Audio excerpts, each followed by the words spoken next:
የኢትዮጵያ ብሔራዊ ባንክ በቅርቡ ከምንዛሪ ተመን ማሻሻያው ጎን ለጎን ህገወጥ የገንዘብ መመንዘሪያዎችንና ገንዘብ ላኪዎችን በተመለከተ ላኪው ብቻ ሳይሆን ተቀባዩም ከእንግዲህ ተጠያቂ ነው በማለት ያወጣው መግለጫ ነበር። ህጋዊ ቅቡልነት የሌላቸው የገንዘብ ማስተላለፊያ ስርዓቶችን፣ ፕላትፎርሞችን እስከ መዝጋት የደረሰ እርምጃም ወስዷል። ከዚያም በላይ በህገወጥ ፕላትፎርሞች የተላኩ ገንዘቦችን ባንክ አካውንታቸውን እስከ ማገድ ደረጃም እንደደረሰም ገልጿል። ደጋግመን ብናነሳም ከህገወጥ ስራ ደግሞ ያልተቆጠቡ እንዳሉ አይተናል። ለነዚህ የመጨረሻ ማሳሰቢያ መስጠት ነው የምፈልገው። ብሔራዊ ባንክ ሰፊ ዝግጅት አድርጓል። ከጸጥታ ተቋማት ጋር በመነጋገር የብሔራዊ ባንክ ህግ፣ የታክስ ባለስልጣኑን ህግ አጣቅሰን በተለይ የቴሮሪዝም ፋይናንሲንግ ወይም መኒ ላውንደሪንግ የምንለው ላይ የተሰማሩ የተወሰኑ የገንዘብ አስተላላፊ ተቋማት እንዳሉ ደርሰንበታል። እዚህ ላይ በጣም የተናበበ የተቀናጀ ሰፊ እርምጃ ለመውሰድ ያሰብነው ይሄንን አስቀድመን በግልጽ ነግረናቸዋል። እዚህ ላይ የተሰማሩ ሐዋላ አስተላላፊዎች ይህ የመጨረሻ ማሳሰቢያ መሆኑን አውቀው ጥንቃቄ እንዲያደርጉ አበክሬ ማሳሰብ ፈልጋለሁ። የብሔራዊ ባንክ የኢትዮጵያ መንግስት ማንኛውንም እርምጃ ከመውሰድ የሚቆጠብ አይሆንም። አካውንት መዝጋት ብቻ የሚመለስ ነገር እንዳልሆነም በግልጽ ማንሳት ፈልጋለሁ። ተቀባዮቹንም ያካተተ ላኪዎቹንም ያካተተ ሰፊ የማጥራት ስራ ሰርተናል። ዘላቂው መፍትሄ ታዲያ ምንድነው? ቢያንስ ሙሉ በሙሉ ማስቆም ባይቻል መቀነስ እንዴት ያቀታል የሚሉ ወገኖችም አሉ። አንዳንድ እንትኖች ተዘግተዋል ምናምን ተብለዋል። በነገራችን ላይ ህገወጥ ነገር መዘጋቱ ትክክል ነው። ምክንያቱም ግን ምንድነው እነዛ ሲዘጉ የተዘጉትም በነገራችን ላይ በዚህ በሬሚታንስም በሐዋላ እንትን ላይ የተሰማሩትም ምንድነው ኮንሰንትሬት በአንድ የሆነ ቡድን አካባቢ ኮንሰንትሬት የማድረግ ነገር ነበር። እኔ ልብ ያልኩት ማለት ነው።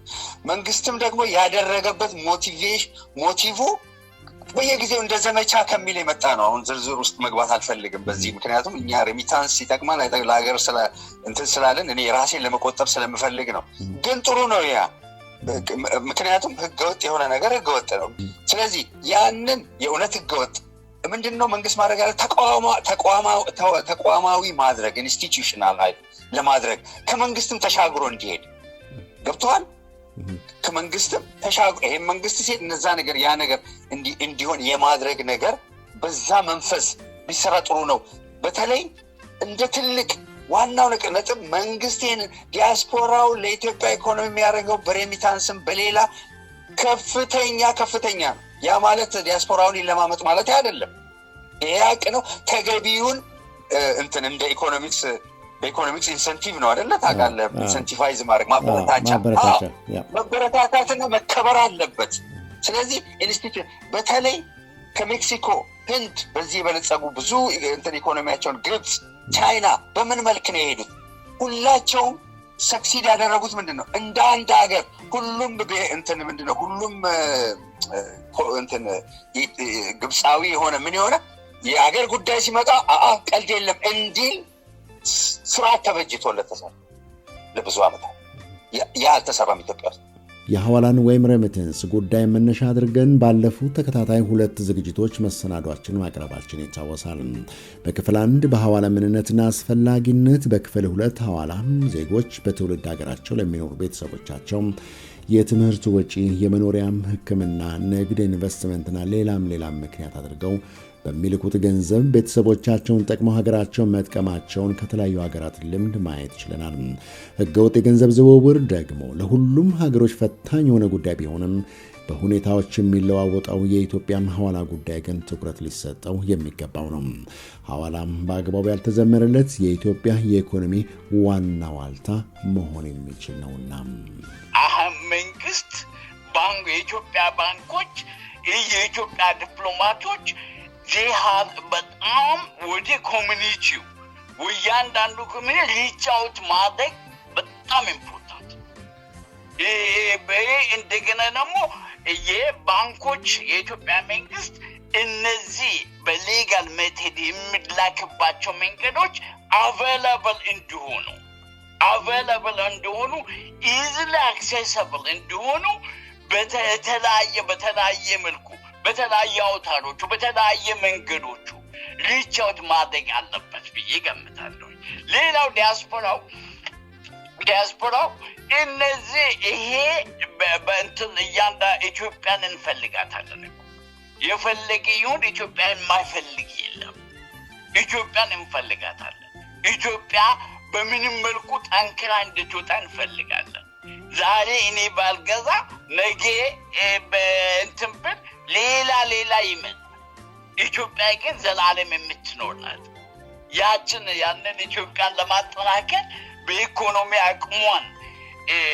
አቅሟን ለጠላት እንድንጠቀም ከማድረግ ይበልጥ በጣም የሚጠቅማል ብዬ የሚገምተው በሌጋል ሚንስ ተጠቅመን በትክክለኛው የሚገባንን አግኝተን ሀገሪቱን በኢኮኖሚውን እንድናግዝ ዲያስፖራው እዚህ አካባቢ ላይ ሰከንድ ብሎ ቢያየው እጅግ በጣም ጠቃሚ ነው ብዬ ገምታለሁ። ዜጎች አሜሪካም፣ አውሮፓ፣ እንግሊዝ፣ መካከለኛው ምስራቅ ይኖሩም በእስያ አህጉር ገንዘብ መላካቸው አይቀርም። እንደየአህጉሩ መጠኑ ይለያይ እንጂ ገንዘብ ላኪ አስተላላፊና ተቀባዮች ደግሞ ሁሌም አሉ። በእንግሊዝና አውሮፓ በኢትዮጵያውያን የሚመሩ የገንዘብ መላኪያ አፖች ቁጥራቸው እጅግ በጣም ጥቂት ወይም የሉም ማለት ይቻላል። ያሉትንም ቢሆን ለመጠቀም ማቅማማቱ ይታያል። መፍትሄው ምንድን ነው የሚል ጥያቄን አቀርበናል። ከጥቅማ ጥቅም ጋር ተያይዞ ኦልሬዲ የሄዱበት መንገድ ስለሆነ አሁንም በዛ ኤሪያ ላይ ኦፕሬት የሚያደርጉ አሉና መልክ ካልቸሩን ሙሉ በሙሉ ለውጠው ሳይሆን ሪፎርምን አድርገውም ያስኬዳል። እነኝን ነገሮች ለይቶ አይቶ ወደ ጉዳት የሚያመዝነውን እያረሙ ነገሩ ግን በህብረተሰብ ውስጥ በሰላማዊ መንገድ ኦፕሬት አድርገው ግብአቱ ግን ለሀገሪቷ ጥቅም የሚሆንበትን መስመር እሱን ወደ ህግ እያስጠጉ ህጋዊነትን እያዳበሩ እንዲቀጥል ማድረግ ይቻላል። ግን ምንድነው የኛ መፍትሄ ብቻ እኛ ባለው ብቻ የሚለው ነገር ብዙ አያስኬድም። ምንድነው ጥሩ ነው፣ ህግ ሁላችንም እንከተል ይገባል። ግን ደግሞ ጠጋ ብሎ መሬቱ ላይ ያለውን ኔትወርክ አይቶ ከዛ ውስጥ የሚዋጅ ነገር ካለ ዋጅቶ አሰራሩን ትናርጎ እነኚህ እኛ የለየናቸው ናቸው። አሁን ኮንፊደንስም የለም። አሁን ምንድነው ምንኮንናቸው ነገሮች አሉ። ይሄ ነገር ወደ ሮንግ ሃንድ እየገባ ነው ይባላል። ግን እስቲ ራይት ሃንድ የትኛው ነው የሚባለው ላይ ጮክ ብሎ የሚናገር የለም። ስለዚህ ኔትወርኩ ቢጠና የሚዋጀው ቢዋጅ ለኢትዮጵያ ጥቅም የሚሆነው ኔትወርኩ እንዳለ አሰራሩ እንዳለ ህብረተሰብ ውስጥ ያለው ትስስር ሳይዛባ ለሀገራችን ጥቅም ሊሆን የሚችልበት አካሄድ አለ። እሱ ላይ ማገዝ የምንችል ይመስለኛል። እኔ በበኩሌ ትልቁ እዚህ ላይ ስንመጣ የፖለቲካ ሲቹዌሽኑ እስካልጠፋበት ድረስ ኮንፍሊክት ሪጅን በሆነበት ሀገር ውስጥ እነዚህ ነገሮች ሁሉ ምናልባት መሰጣቸው ነገሮች ሁሉ ጠቀሜታቸው አነስተኛ ሊሆን ይችላል እና ሰላም በሌለበት ሀገር ውስጥ ይሄ ፎሬን ኤክስቼንጅ ድሬን የእንትን ውስጥ የውጭ ምንዛሪህን በሚበላ ጦርነትም የተለያዩ ነገሮች ውስጥ ካለ ከነዚህ ውስጥ እስካልወጣበት ጊዜ ድረስ ቪሸስ ሰርክል ነው የሚያመጣው እና ትረስት አይኖርም፣ ይሄ መታመን አይኖርም፣ ችግሩ እየቀጠለ ይሄዳል ማለት ነው። ግን እነዚህም እያሉ አንደኛ በትልቁ ይሄ በኦፊሻል ማርኬት እና በገበያና በጥቁር ገበያው መካከል ያለውን እሱን ክፍተት ማጥበብ ነው። እሱን ክፍተት ለማጥበብ በምን የሚደረጉ የተለያዩ ነገሮችን መጠቀም ያስፈልጋል። ለምሳሌ ሞር አሁን ካሉት የበለጡ ኤምቲኦስ ማለት ይሄ መኒ ትራንስፈር ኦፕሬተርስ ሐዋላ ድርጅቶችን እና ፊንቴክስ እነዚህን በብዙ ማስተራጨት፣ እነሱ ደግሞ ኮምፒት እንዲያደርጉ መልቀቅ። ራሳቸው ኮምፒት በሚያደርጉበት ጊዜ the highest bidder ይገዛሃል። ያንተን ፓውንድ፣ ያንተን ዶላር፣ ያንተን ዩሮ የፈለገው ከረንሲ ቢሆን ይገዛል ማለት ነው። ስለዚህ እነሱ ይሄን ያክል ተብሎ ሬት ሳይጣልባቸው ከተደረጉ ሰው የተሻለው ጋር ይሄዳል። የተሻለው ጋር በሚሄድበት ጊዜ ውስጥ በእሱና በብላክ ማርኬት መካከል ያለው ልዩነት ብዙ ሰፊ ሳይሆን ሲቀር ሰው ህጋዊ ሆኖ ትንሽ ገንዘብ ቢያጣ ትንሽ ብር ቢያጣ ይሻለዋል። እነዚህን ግን አንደኛ የተወሰኑና ሴሌክቲቭ ታዋቂ ሰዎች ብቻ የሚይዟቸው ይሄ ኤሚቲኦስ ካደረካቸው አይሰራም። እነሱን ማብዛት በከተማዎችን ቢቻል ግን ቢቻል እስከ ታች ድረስ ደርሶ እነዚህኞቹ እንዲበዙ ማድረግ እና እነሱ ራሳቸው ኮምፒት ያድርጉ፣ ራሳቸው ይወዳደሩ እና ቤስት ቢድ የሚያደርገው ከባንኮችም ጋር ተወዳድረው ባንኮችም ተወዳድረው የዚህ ጊዜ የሚሰጡት ይሄ ምንድነው የተፎካካሪነታቸው ምን ያመጣል?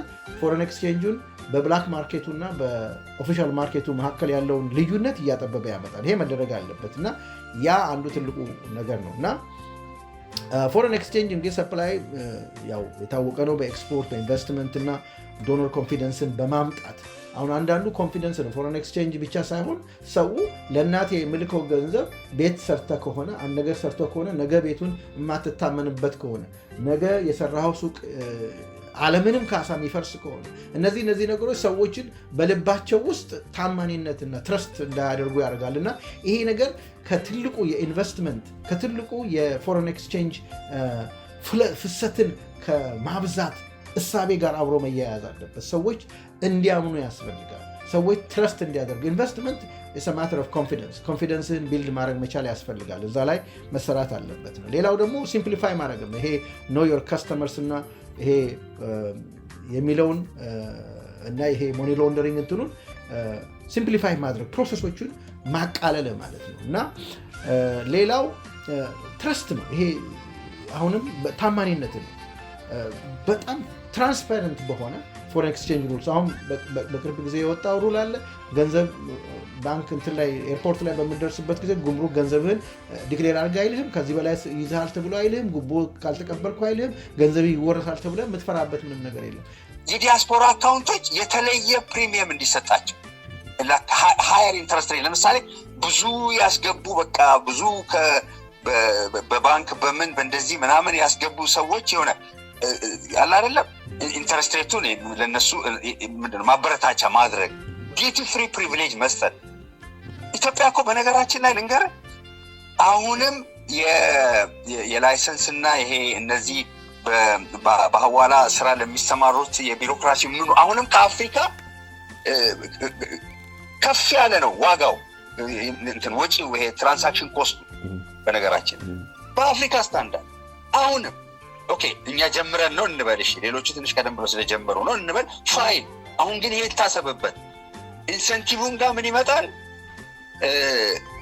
ኢትዮጵያ እኮ ይሄ ምንድነው ከውጪ ኖረ ምናምን እቃ ስታስገባ ምናምን ከስተምስ እንትኑ በጣም ከፍተኛ ነው። ሌላ ሀገር ውጭ ሀገር ሄዶ ለመጡት እንደ ናይጄሪያ ምናምን በከፍተኛ ሁኔታ መኪና ሁሉ በነፃ ማስገባት ከሁሉ ነው የነበረው። በአንዱ ሄዶ ለትምህርት ሄዶ የመጡ ሰዎች እነዚህን ነገሮች ማበረታቻዎችን እስጥ ማለት ይሄ ነው። ቢሮክራሲውንም እንቀንስ።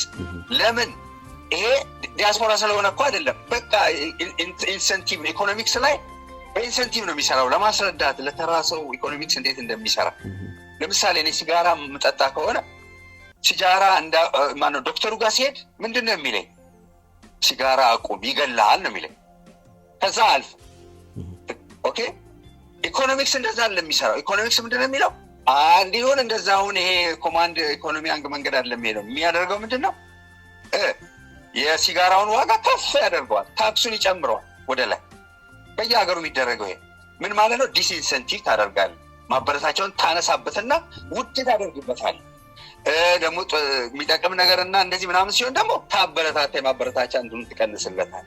አሁን ሀገሮች ስደተኛውን በተመለከተ እየተከተሉት ያለው አስቸጋሪና ከበድ ያሉ አካሄዶችና ፖሊሲ መለዋወጦች የሥራና የቢዝነስ እንደቀድመው በአግባቡ ሊከናወን አለመቻሉም በተለያዩ አለመረጋጋቶች ምክንያት ከዳያስፖራው የሚላከው ገንዘብ ከፍና ዝቅ ማለቱ አይቀርም። ሁሉም ዞሮ መግቢያ ወደ ሆነችው ሀገሩ ማለሙ እንዲሁ ደግሞ የሚሳነው አይደለም። ለዚህ ደግሞ ከገንዘቡ ጀምሮ ራሱን እያዘጋጀ ባለበት አሉ የተባሉ የገንዘብ አላላክ ስርዓቶች ላይ የሚነሱ ጥያቄዎችና ክፍተቶች እንዲሁም ፖሊሲዎችን ማስተካከሉ ቢያንስ ህጋዊና ህገወጥ የገንዘብ አላላክ ስርዓት ላይ ያለውን ልዩነት ለመቀነስና በህጋዊ መንገድ የሚገባው የተሻለ መጠን ሊያሳይ የሚችልበት እድልን ይፈጥራል የሚሉ ወገኖችም አሉ።